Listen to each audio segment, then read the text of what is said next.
Существовала ли душа до нашего рождения? Вопрос о том, что происходит с душой до рождения человека, волновал умы на протяжении многих веков. Это тема, которая касается самой сути нашего существования, нашего места во Вселенной и замысла Творца.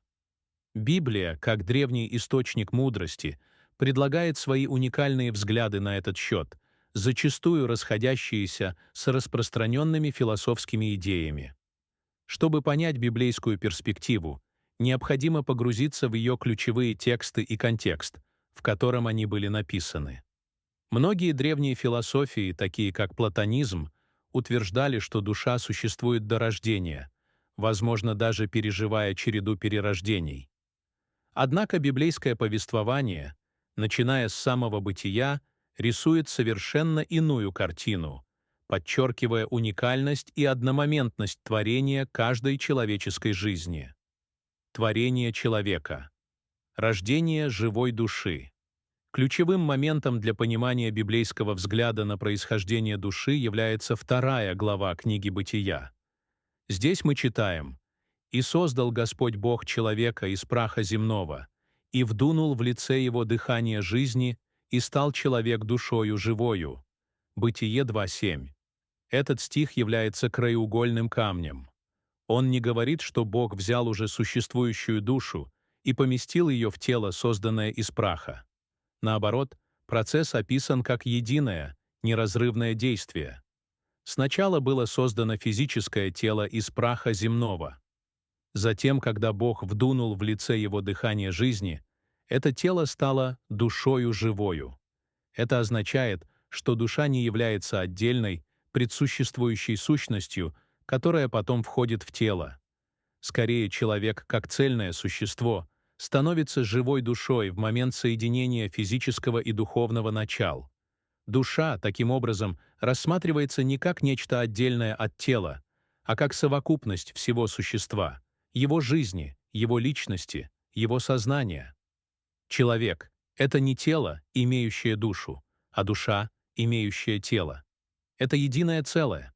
Слово «душа» на иврите «нефеш» в Ветхом Завете часто обозначает живое существо, жизнь, дыхание.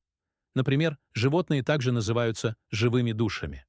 Бытие 1:20, 24. Это подчеркивает, что душа — это не некая бестелесная сущность, парящая в ожидании рождения, а проявление жизни в сотворенном существе. Божественное предузнание и предвидение. Знал, но не создал. Ранее некоторые библейские стихи, казалось бы, намекают на предсуществование. Например, слова, обращенные к пророку Иеремии: «Прежде нежели я образовал тебя во чреве, я познал тебя, и прежде нежели ты вышел из утробы, я осветил тебя пророком для народов, поставил тебя». Иеремия 1:5. Это мощное и вдохновляющее заявление, но что оно на самом деле означает? Ключевое слово здесь «познал». Это не означает «создал» или «призвал к существованию», до формирования во чреве матери. Вместо этого это глубокое выражение Божьего всеведения и Его суверенного плана. Бог, будучи вне времени, знает все, что было, есть и будет. Он знал Иеремию, его предназначение и его жизнь задолго до того, как его тело было сформировано. Это свидетельствует о его предвидении и предначертании, а не о том, что душа Иеремии уже существовала в какой-либо форме. Бог не просто знал, что Иеремия родится, Он знал его лично, его характер, его призвание. Это знание является частью его всеобъемлющей мудрости и контроля над историей. Подобную мысль мы находим в Псалме 139, 13-16, где Давид восклицает: «Ибо ты устроил внутренности мои и соткал меня во чреве матери моей. Славлю тебя, потому что я дивно устроен. Чудны дела твои, и душа моя вполне сознает это. Не сокрыты были от тебя кости мои, когда я созидаем был в тайне, образуем был во глубине земной. Зародыш мой видели очи твои. В твоей книге записаны все дни, для меня назначенные, когда ни одного из них еще не было. Этот отрывок великолепно описывает Божью созидательную деятельность в утробе матери. Давид говорит о соткании его во чреве, подчеркивая сложность и уникальность каждого создания. «Зародыш мой видели очи твои» означает, что Бог видел Давида еще на самых ранних стадиях развития, когда он был лишь зародышем. И снова это говорит о Божьем всеведении и его активном участии в формировании каждого человека, а не о том, что душа Давида существовала как отдельное сознательное существо до зачатия. Бог, как великий ткач, создает каждого человека с удивительной точностью, заранее зная весь его жизненный путь. Уникальное исключение — предсуществование Христа. Если Библия не говорит о предсуществовании душ каждого человека, то есть одно значительное исключение, которое лишь подтверждает общее правило — Иисус Христос. Библия ясно указывает на то, что Христос существовал до своего рождения на земле. В Евангелии от Иоанна сказано: «В начале было Слово, и Слово было у Бога, и Слово было Бог. Оно было в начале у Бога. Все через Него начало быть, и без Него ничто не начало быть, что начало быть». Здесь Слово, Логос, отождествляется с Христом, указывая на Его предвечное существование как части Божества. Он не был сотворен, но существовал всегда. Иисус сам говорил о своем предсуществовании. «И ныне прославь меня Ты, Отче, у Тебя самого славою, которую я имел у Тебя прежде бытия мира». Или еще более явно: «Прежде, нежели Авраам был, я есмь». Эти заявления отличают Христа от всех остальных людей. Его предсуществование является уникальной чертой Его божественной природы. Это не означает, что души всех людей существуют в некоем небесном питомнике до рождения. Напротив, это исключение подчеркивает, что для обычного человека душа начинает свое существование в момент сотворения, то есть в утробе матери. Дух возвращается к Богу, понимание смерти и возвращения. Еще один стих, который иногда интерпретируется как доказательство предсуществования, находится в книге Екклесиаста. «И возвратится прах в землю, чем он и был, а дух возвратится к Богу, который дал его». Этот стих описывает процесс смерти. Тело распадается и возвращается в землю, откуда оно и было взято, как в Бытие 2:7, а дух возвращается к Богу. Здесь дух понимается как дыхание жизни или жизненная сила, которая исходит от Бога и поддерживает существование. Важно понимать, что возвратиться к Богу не означает, что этот дух существовал у Бога как отдельная личность до рождения, а затем был помещен в тело.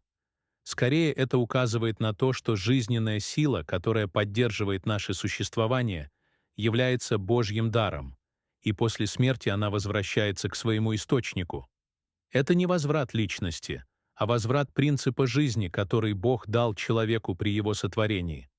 Это подчеркивает Божью суверенную власть над жизнью и смертью.